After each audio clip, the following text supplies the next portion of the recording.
Welcome to MacVoices TV. This is the Talk of the Mac community, and I'm Chuck Joyner.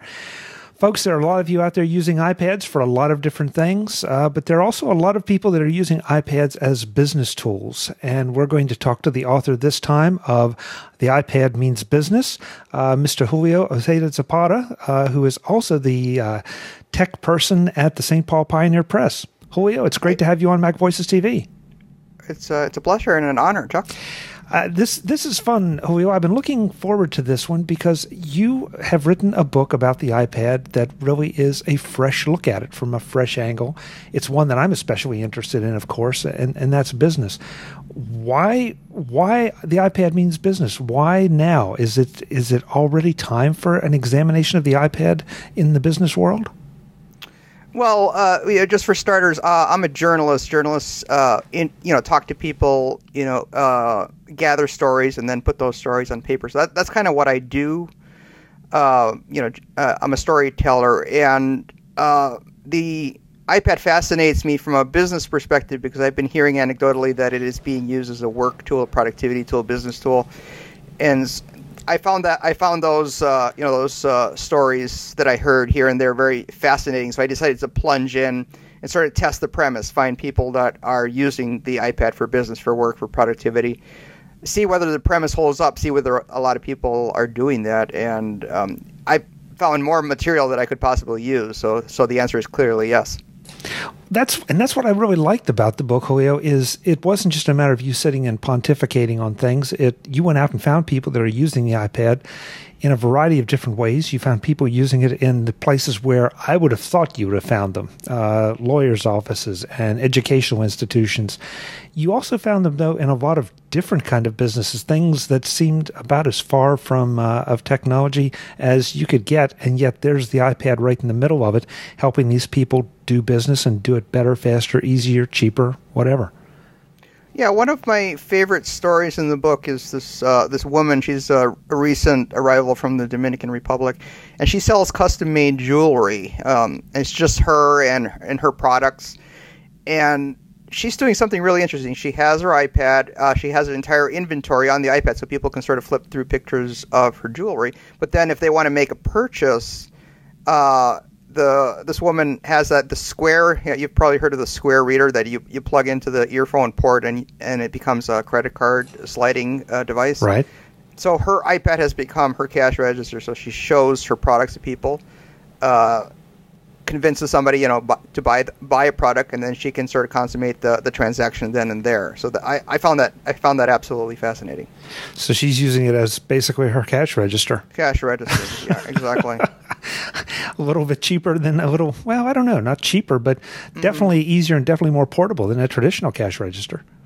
Yeah, and then I talked to this other woman who makes custom-made greeting cards. She's a former Apple engineer, and she got stressed out, so she switched careers and bought this machine that sort of makes these very elaborate greeting cards. And she was a very similar story, again, using the iPad as a cash register. But you don't really need the Square reader. You can just do the transactions with software. And so another very interesting example of somebody who, just a small business, somebody, just an entrepreneur who wants to make things, simple, elegant, and, just get the job done. And the iPad has been a godsend for such people. And the cool factor can't be underestimated. The customers are, their eyes always get big as saucers when they see this happen. Yeah. There's that whole we're now living in the future thing going on, and exactly. Some of us are ready for it, and some of us are not quite there. And that has been inspiration for me because I ordered one of those Square readers, and I'm glad I did it a long time ago because the company's going through a lot of problems. But I have the reader, and once I get books in my hands, and I go to give speeches and so forth, if somebody wants to buy a copy of my book, I can consummate the transaction right there, just like this woman from the Dominican Republic. So you're going to steal a bunch of ideas for yourself from talking to all these people, like I think we are all going to do when we read the book. Yeah, exactly. So I'm applying some of the knowledge that I've gathered, which is very interesting. Julio, let's start with the place that I would have thought would have been a hotbed of iPad adoption, and it is It surprises me, though, at how much of a hotbed it is, and that's the education market. This is a device that's less than a year old, a lot less than a year old, and yet we're seeing it dropped into a number of places at various levels in various ways. And the education market isn't always known for innovating quite that quickly.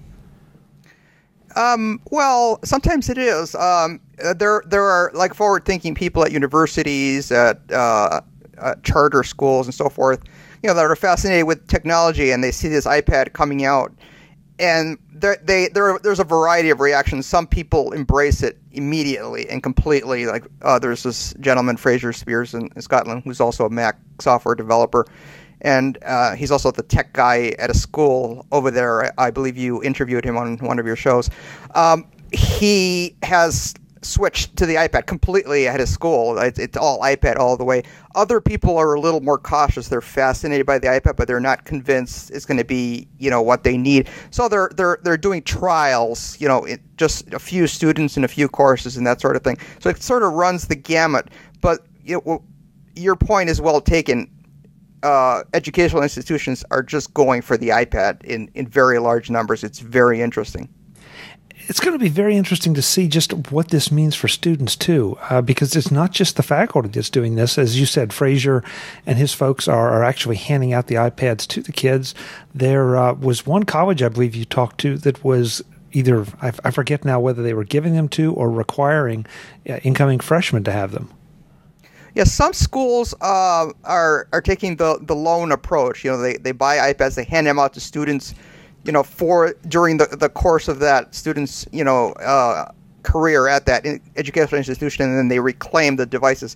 Other institutions are more generous. They buy the iPads and they give it to the students as gifts, with the expectation that they'll use it in school and that will take the iPad, into their careers and so forth. That's very interesting. People are actually budgeting for that because they want the students to feel a sense of ownership with the devices and to really embrace them. If the students feel, this is mine, they might be a little more enthusiastic about it.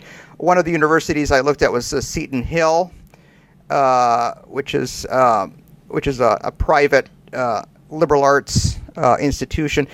And they initially were going to deploy Apple laptops, but then the iPad came out. The tech people at the school got really excited. They initially considered, ditching the laptops for the iPads, realized that, they were too far along. So they just found some extra money and added the iPad. So now every incoming freshman is getting a laptop and an iPad. And they've done a bunch of other things. They've turbocharged their Wi-Fi. They brought Mac support experts on campus, so if students have problems, they can have them resolved right there. There's, essentially an Apple Store Genius Bar on campus. They're doing a bunch of stuff like that. They're taking, very quickly, very dramatically taking this institution into the 21st century. Absolutely fascinating. Yeah, and these are going to be the places, the test beds and the labs for things, for these implementations to see how they actually work out. I can't believe that they're going to have any trouble with the students adopting these devices, judging by how popular all Apple technology, but especially something like the iPad is, where you can carry so much information. And I want to be careful because we could veer off easily into a discussion of electronic textbooks and be here for a couple hours.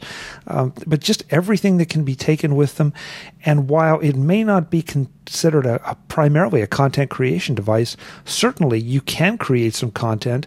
And the students are going to be the ones who have the least barriers because they have the least number of habits to break. Yeah, one of my favorite stories in the book is this college.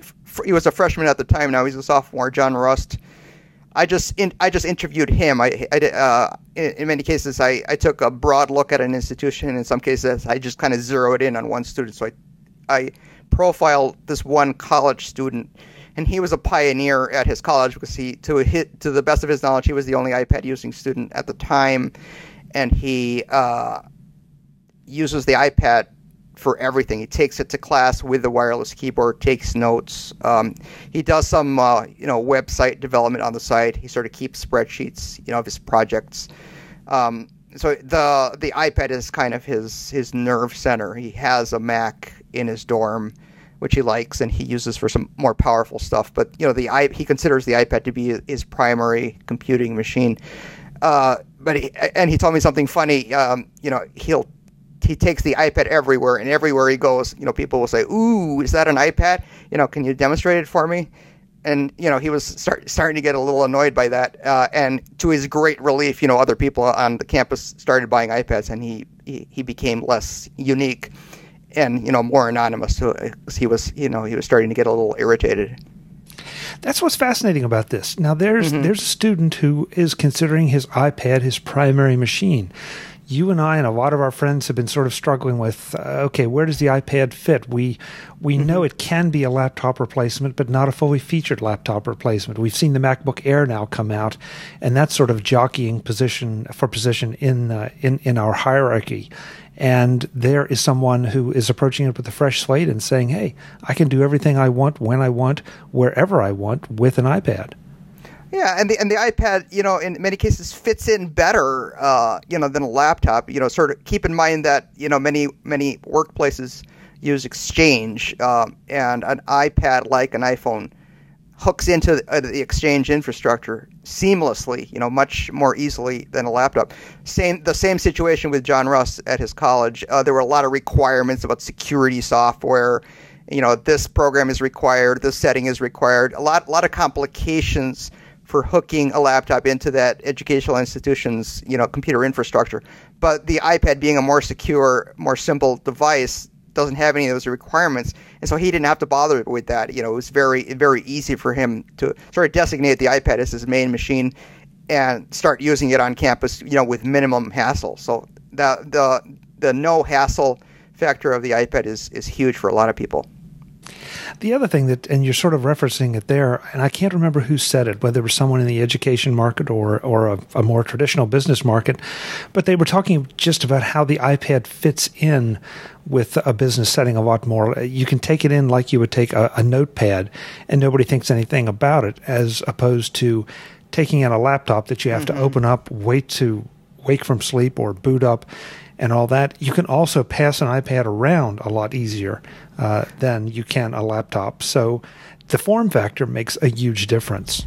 Yeah, the story I heard again and again and again is that the iPad is very useful in business meetings, large and small, one-on-one business meetings where somebody has to consummate a sale, large meetings of college administrators. Again and again, people told me, number one, there's an intimacy to being able to pull something up on the iPad and just hand it to somebody as if it were a sheet of paper. It doesn't really feel right to do that with a laptop, but it feels natural to do that, with the iPad. Just pull up a document, a picture, whatever, and just hand it to somebody. Show, here. That's happened to me in meetings. I'll be having lunch with a friend and he'll want to show me, something, whatever. Pull it up on the iPad, just hand me the iPad. So that's huge. And people also told me that they blend in better. They don't feel as rude, having a laptop lying flat on the table, for consultation as required, as opposed to a laptop which has a lid standing up and you appear to be not paying close attention to the meeting, even if you are. But they don't have that problem with the iPad. The iPad just really blends in. And lets people to sort of pay attention to the meeting, but also have information at their fingertips that they can access surreptitiously without feeling like they're causing an intrusion. Yeah, that's an interesting aspect of it. If you and I go in and sit down in a meeting with 3 or 4 other people and someone's looking at their notepad and writing, they could be writing their last will and testament. We wouldn't know it, but it's acceptable. But if you're sitting there with a screen flipped up in front of you and you're working on the keyboard, there's something that implies that you're not paying attention. And it should be just the opposite. You probably are capturing more information with typing, but it just doesn't feel that way. I'm sure subsequent generations, as they move into the business world, aren't going to have that problem. But then again, they may not have that problem because they'll all have iPads.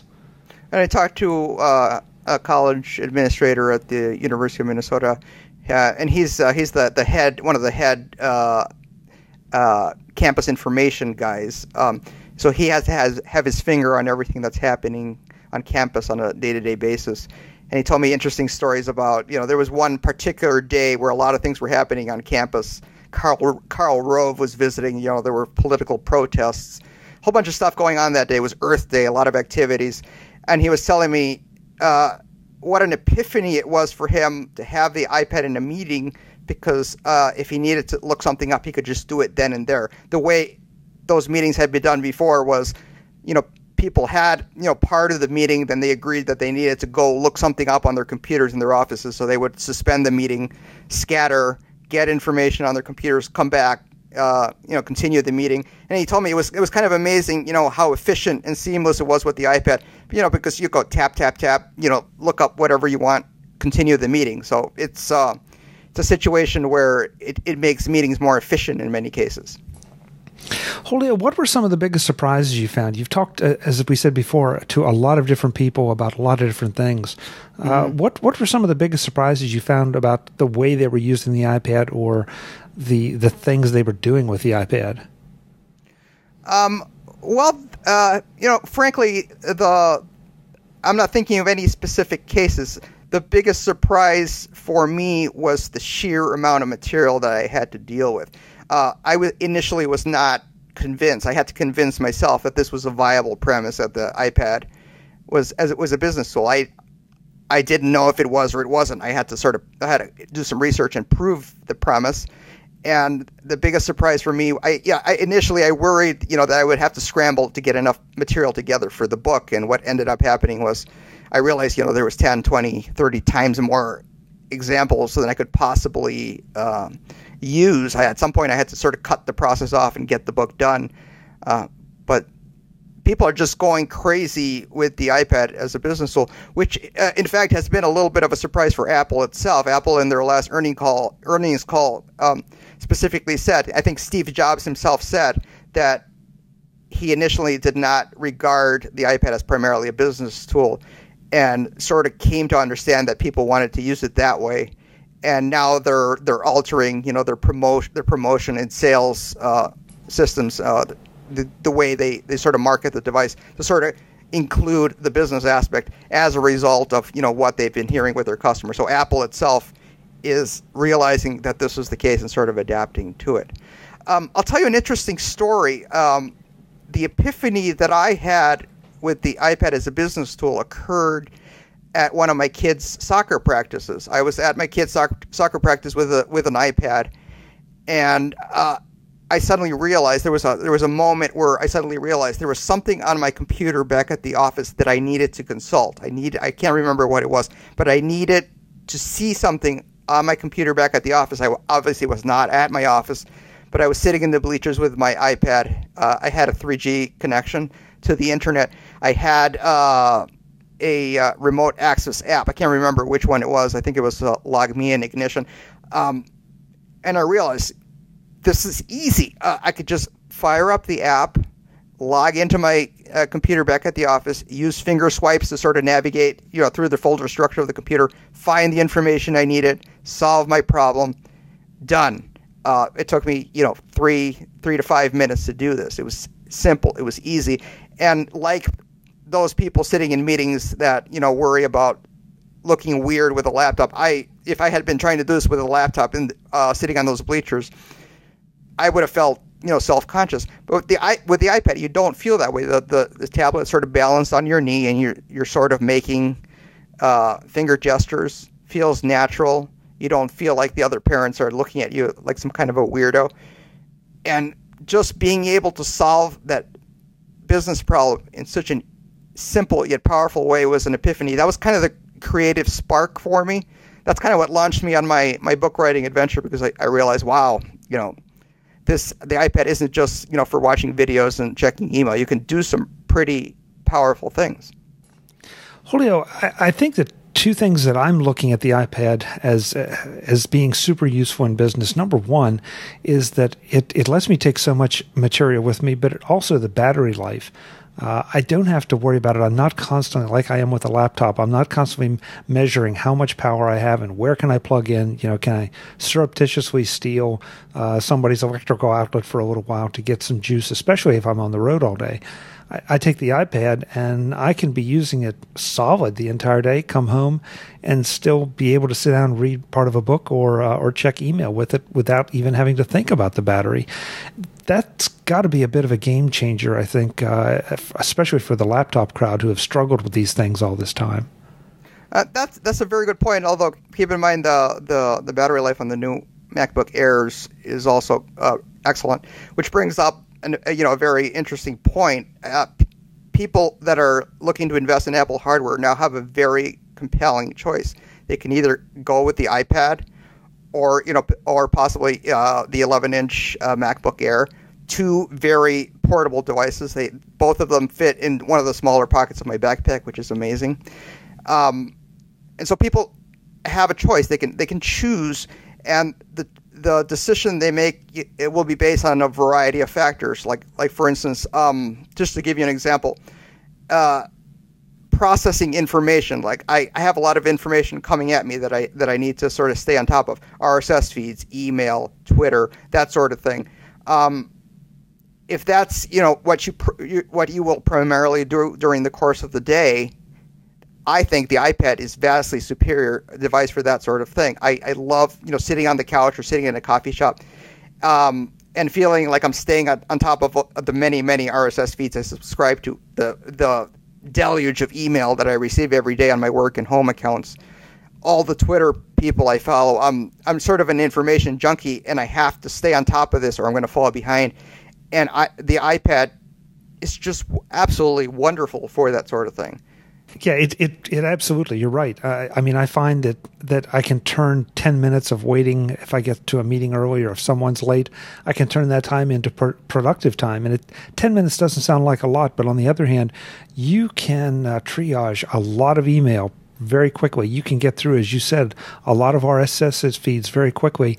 Even if it's just to triage them, it's just to winnow down and say, okay, this is what I want to pay attention to later. I get rid of all the chaff, and I've just got wheat left at the end of the day. Mm-hmm. And then, but then, again, sort of comparing the MacBook Air to the iPad, you may want to use the iPad as a productivity device to create information, not just consume it. And people do that very, very well. I talked to a lawyer. He's a lawyer who leads a sort of unorthodox existence. He's very rarely in his office surrounded by pieces of paper. He prefers to be on the road visiting his clients personally and then sort of ducking into coffee shops and doing his work. And he is absolutely in love with his iPad because he can set it up and use the virtual keyboard, very efficiently. Some people like the virtual keyboard and are very good at it. Some people are not. I'm not very good with the virtual keyboard, but he's a master. And the iPad is his primary work device, for email, for whatever. He accesses his computer back at the office the same way I did at my kids' soccer practice. And so the iPad is wonderful for him. But some people may find the process of creating information on the iPad a little uncomfortable. They may need a physical keyboard, but dislike the clunkiness of having to set up a separate wireless keyboard with the iPad. So those types of people may want to gravitate towards the 11-inch MacBook Air. Just having the choice is huge. Julio, how about the fact that the iPad lets you tap into online resources consistently? And I'm thinking now about the cloud computing resources, the ability to store a great deal of your material online and access it from an iPad so that you really don't have to carry that much. Even though you don't have to carry a lot of things with you, that you are able to check email anywhere, that you're able to do so many things anywhere and have them sync back to either the cloud itself or your desktop machines. Did you find a lot of people adopting that and finding that an important feature of the iPad? Sorry. Yeah, this attorney that I mentioned who lives in coffee shops, and a lot of other people told me they just keep their information in Dropbox or whatever, and they can just grab it as they see fit.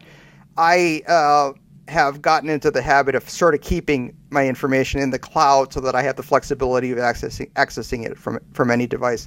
I don't like spending all my time at the office, so I use Google Docs to write my articles, and that allows me to write my articles anywhere. And so I found the iPad to be a very good cloud access device. Other people sort of echoed that.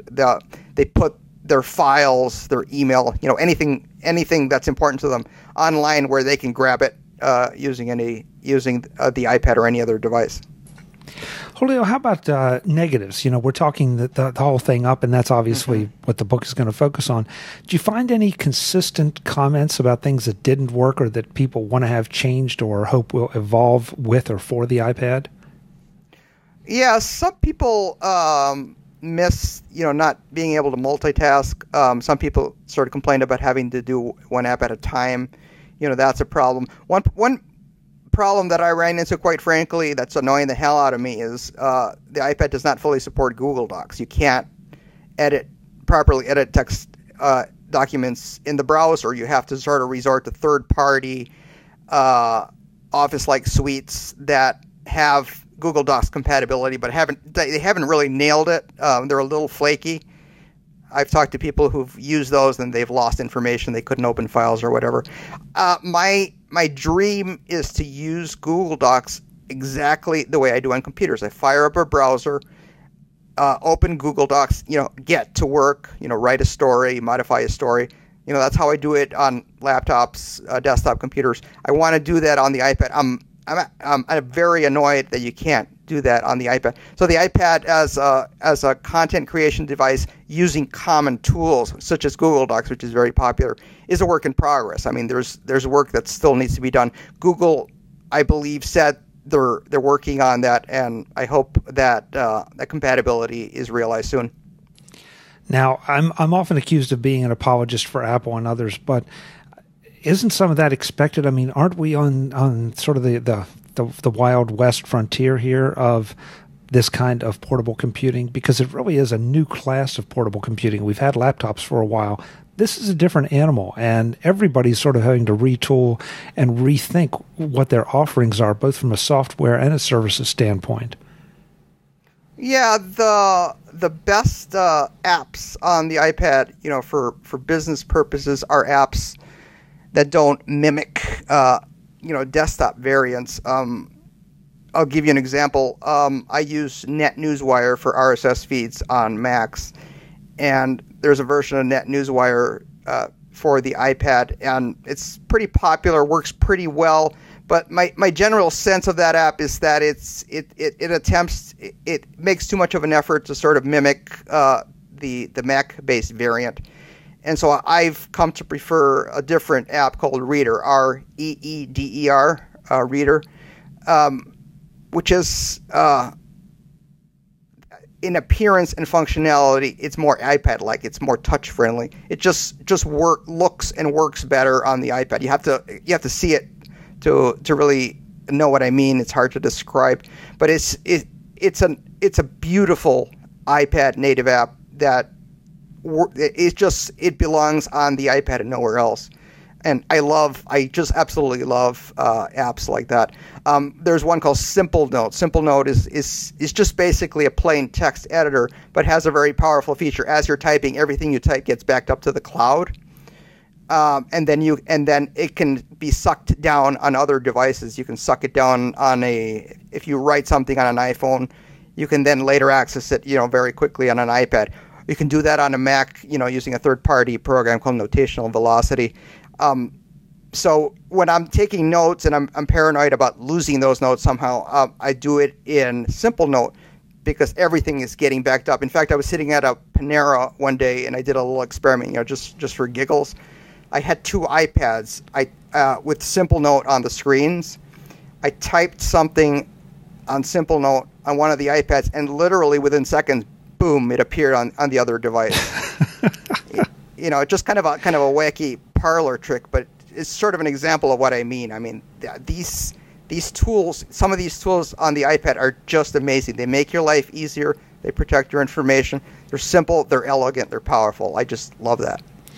And you've taken me into the other part of the book that I want to make sure we get to before we wrap up, and that is that, and you have to do this, I think, with any of these books. You got away from the case studies toward the end, and you started talking about the apps that you recommend, the apps that people are using out there. You mentioned Simple Note and Reader. What are some of the other ones that you found that were commonly used, or I guess were at the top of the list for the business people using the iPad? Definitely Dropbox. A lot of people I talk to use Dropbox. Dropbox on your computer, you can have a desktop folder that syncs to the cloud. That's your special Dropbox folder. Just drop something in there, it automatically syncs to the internet. And then later on, you can sort of fire up the Dropbox app, navigate to that sort of position in your Dropbox folder, find the file, pull it down, do what you want with it. A simple thing that is extremely powerful. Evernote, another good example. I use Evernote on my computers as a web clipper. If I find an article that's relevant to something that I'm researching and I just want to save it, I sort of clip it, stick it in Evernote, and then later on I could fire up the Evernote app. And all that information is right there at my fingertips. I could just tap, find the information that I need. Amazing, just amazing that that you can sort of have a situation where your information, is floating in the cloud, and you just use a variety of devices to get at it. And the iPad is absolutely perfect. The iPad does not have a lot of onboard storage, so you can't store a ton of stuff on it. It has to be a cloud device, and it works very well as a cloud device. Yeah, and we keep all hearing about the data center that Apple's opening, and you have to wonder if and how that's going to be integrated into the iPad world, especially since you have competitors, like you said, like Dropbox. Mm-hmm. In fact, if I remember correctly, you also talked to the people at Box.net about them wanting to be one of the first ones, out of the box, sorry for the pun, on the iPad when the store opened for it. Yeah, Box.net is similar to Dropbox. It's a place where you can stash your stuff and then access it later, however you want. And Box.net, number one, they were like one of the inaugural app authors. When the iPad came out, a Box.net app was ready to go. So they made sure that happened. And they also did something interesting. They had a contest, and they wanted to know how companies might use their service. So they invited companies to sort of submit proposals. And the winner was a company called D7 Consulting, which does big roofing jobs, the roofs on malls or so. If you have a mall and you need a roof built, D7 Consulting does it for you. And they submitted the winning proposal and got, I believe, Box.net gave them a bunch of iPads. And now people at this company, the reason the iPad works so well at this company is because the people they're out at jobs, they're out in the field all the time, yet they need to access information, safety manuals, blueprints, that sort of a thing. And so they integrated these iPads and Box.net into their workflow. So now these people are out there and all their stuff is in Box.net, and they know they can just whip out the iPad and just pull up any document they want. Very simple, very easy, very powerful. It just seems like we're going to see a lot more things develop. There's certainly no slowing down of the iPad, especially going into the holiday buying season, because we really don't see a direct competitor to it for a while. Do you think anybody can catch up, Julio? Or do you think that by the time that they release something that plays in the same space, that Apple's just going to have the market locked up and people are going to be already invested in monetarily and also from a learning curve perspective in the iPad? It's a good question. Apple locked up the iPod market. It has no competitors. It owns that market. So it was the unanimous victor in that area. However, with smartphones, it initially started as the only smartphone worth buying, the iPhone. But shortly thereafter, worthy competitors came on the scene and gave Apple a run for its money, which is good because competition is always good. It forces people to innovate. But right now the smartphone field is very competitive. Android phones are very good. I'm using the HTC G2 right now, which is a beautiful phone. Windows Phone 7 is coming out. I like that as well. So the smartphone market is very competitive.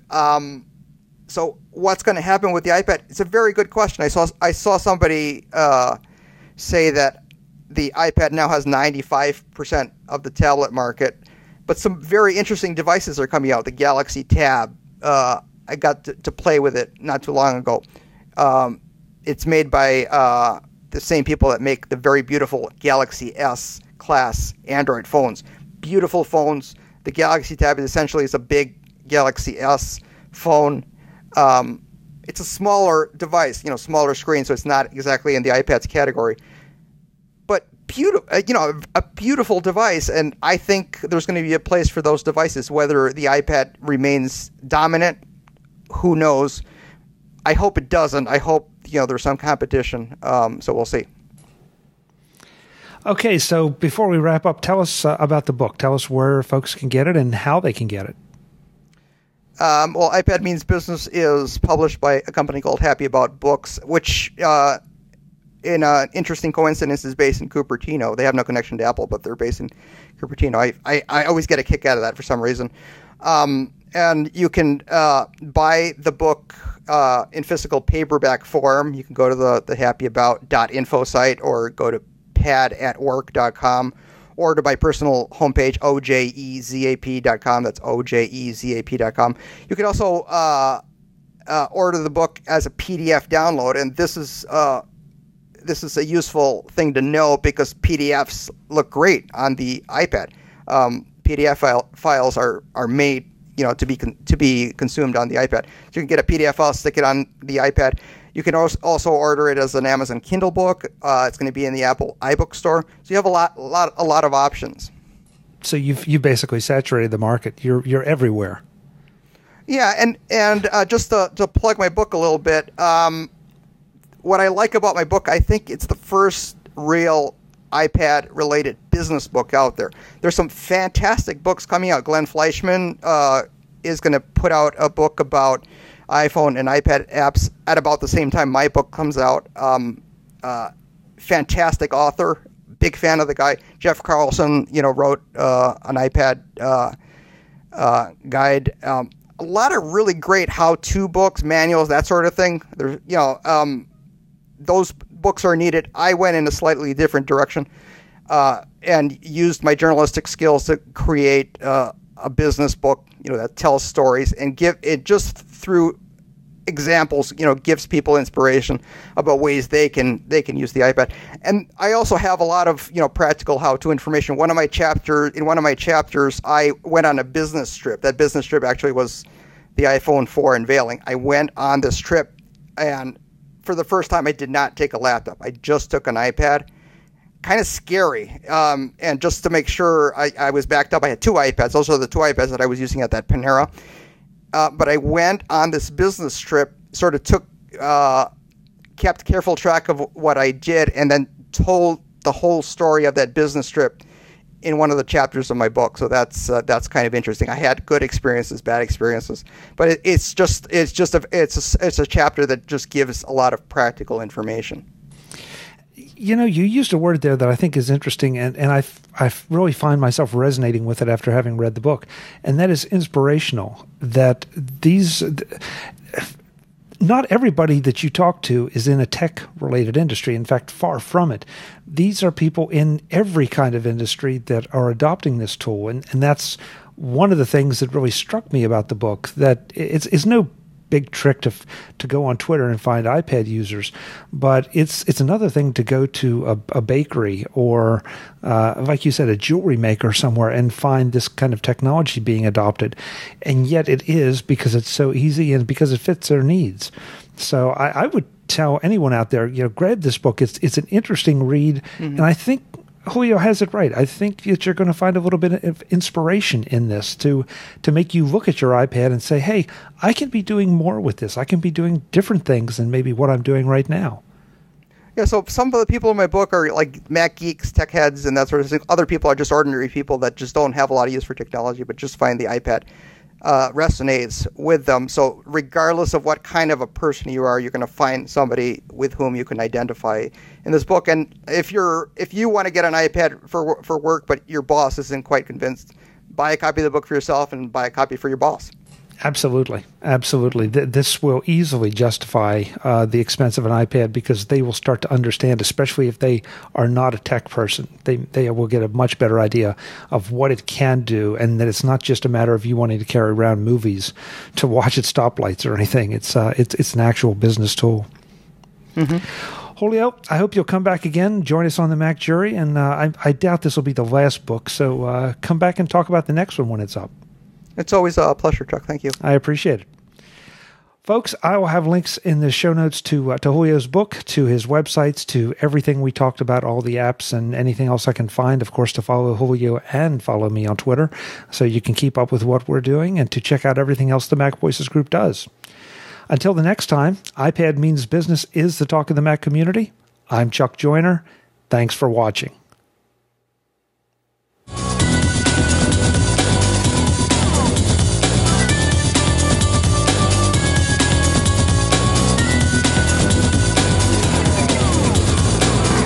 MacVoices TV is part of the MacVoices group and a member of Mac Level 10.